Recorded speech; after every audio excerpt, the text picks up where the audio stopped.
কবিরাজ নিজের বিচি হলো কসলায় কসলায় ধুইতেছে আর সেরি হুনে হুনে কইতেছে। এক সেরি হলো নতুন বিয়ে হয়েছে বুঝছেন, সেরি জামাইয়ের ভাত খাইবো না। সেরি হলো ভাব ধরছে যে ভূতে ধরছে ওরে, ও গাছ উঠে বয়ে থাকে, মানুষের ছ্যাপ দেয়, আবার গাছ উঠে বইসে আমার যারা হেটার্স আছে তাকে মাথায় নাকি মুইতেও দিচ্ছে।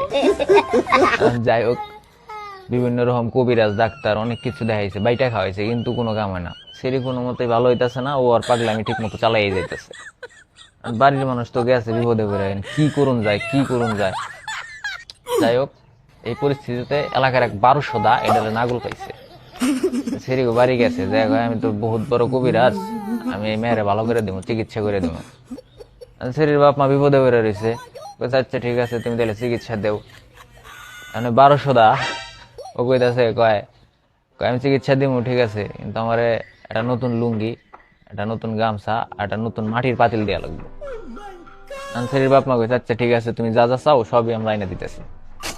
এখন সবকিছু আইনা দিছে, আইনা দেওয়ার পরে এই কবিরাজ করছে কি, সেরির রুমের মধ্যে ঢুকছে, দেখে দেখে সেরি টান টান হয়ে রয়েছে, হরেও না নড়েও না। যাই হোক, ঘরের ভিতরে যায় বাত্তি জ্বালাইছে, বাত্তি জ্বালায় নতুন লুঙ্গি আছে না, ওই নতুন লুঙ্গি পরছে, আচ্ছা, আর হইলো নতুন গামছাটা মাথায় বাঁধছে। ঠিক এখন ওই মাটির পাতিল নিছিল, মাটির পাতিলের মধ্যে হলো পানি ভরছে, বইরা লুঙ্গি উঁচা করে ঠিক মতো ওই কবিরাজ নিজের বিচি হলো কসলায় কসলায় ধুইতেছে আর সেরি হুনে হুনে কইতেছে, কয় সেরি তুই কি ভালো হবি বলবাদ দিয়ে, নাকি আমি তোর বাপ মারে কয়ে যাবো যে এই পানি সকাল বিকাল 2 বার করে ওরে 2 চামচ করে খাওয়াই দিবেন আর গায়ে মাথায় ছেটাই দিবেন।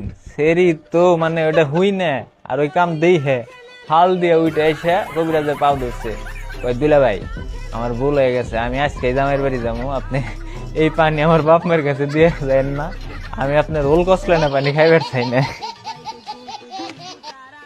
যাই হোক, আপাতত ভালো হয়ে গেল গা।